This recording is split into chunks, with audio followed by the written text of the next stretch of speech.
Guys, and welcome back. So today is day 2 on how to grow organic wheatgrass and organic sprouts at home indoors.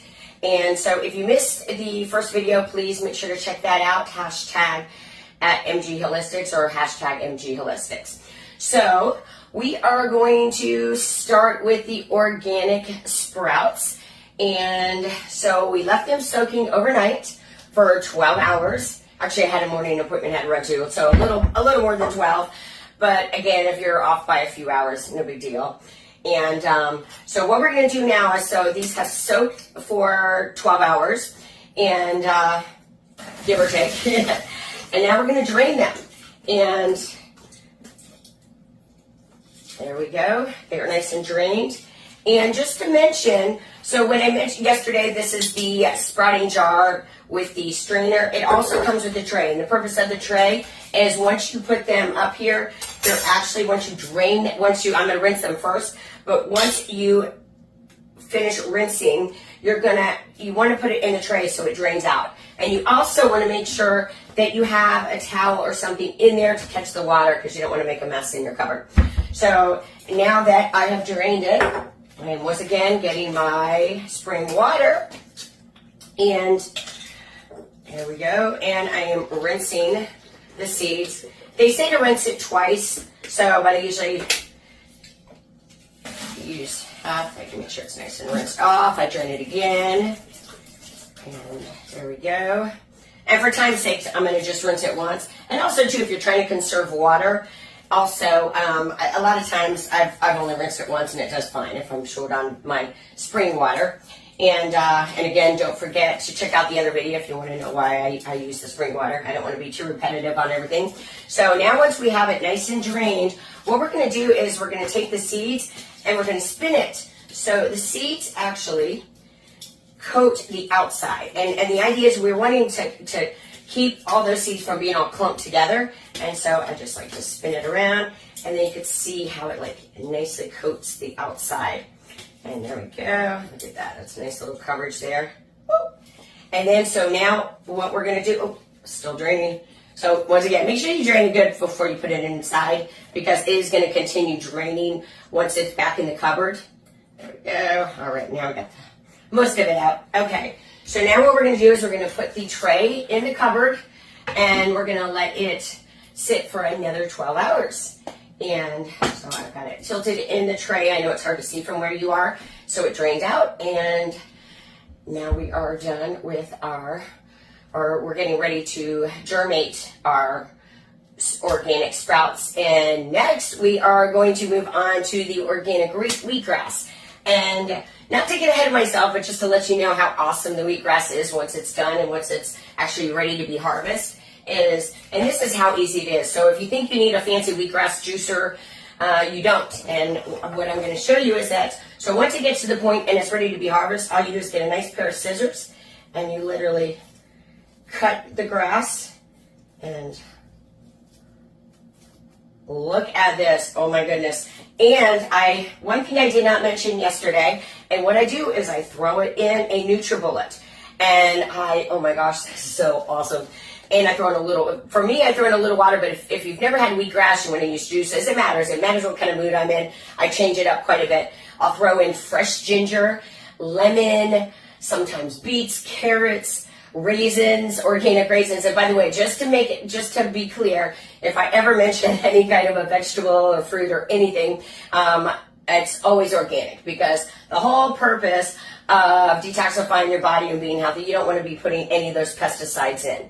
And so that is just so know it's a given. So if I forget to mention organic, I'm always going for organic. And one thing I mentioned yesterday that, oh my gosh, the wheatgrass is so beneficial with the fact that it's high alkalining.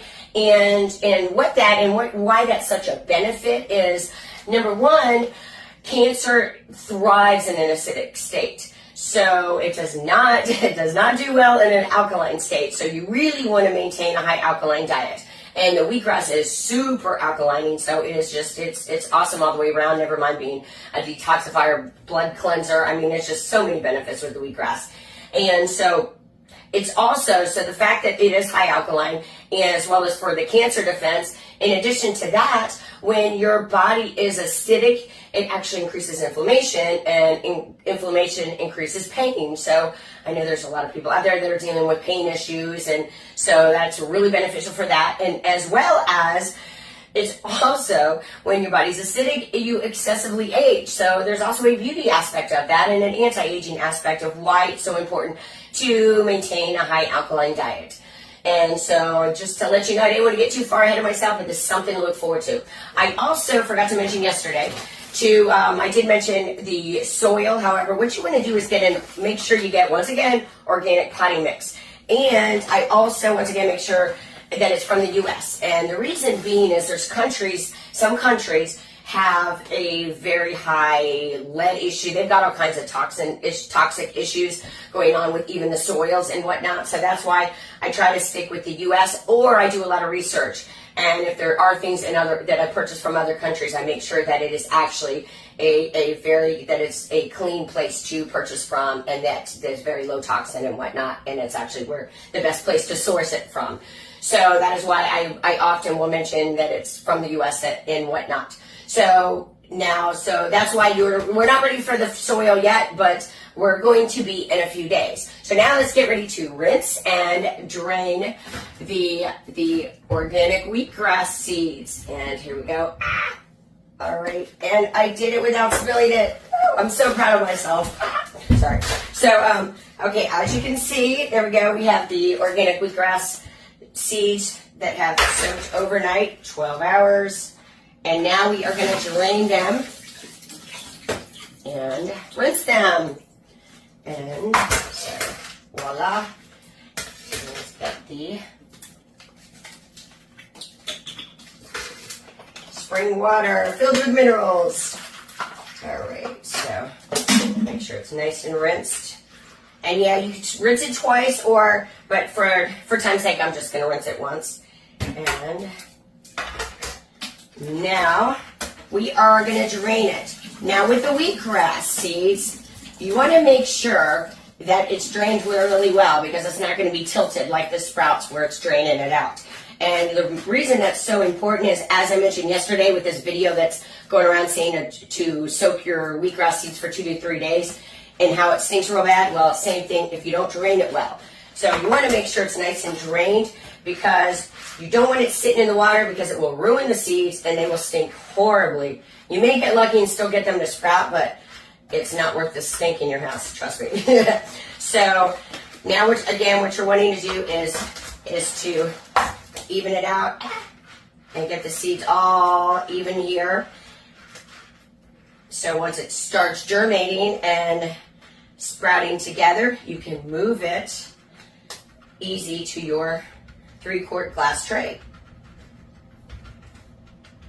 And another thing too, I just love the fact that being able to soak in stainless steel as well as use the glass, that's another benefit, because it's not sitting in the plastic.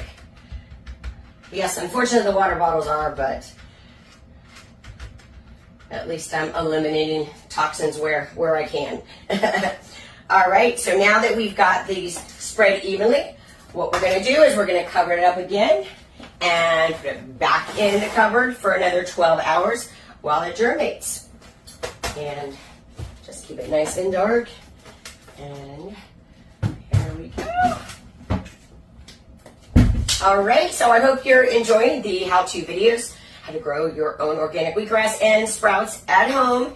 And I just want to wish everybody all the best, and God bless, and I'll see you in 12 hours.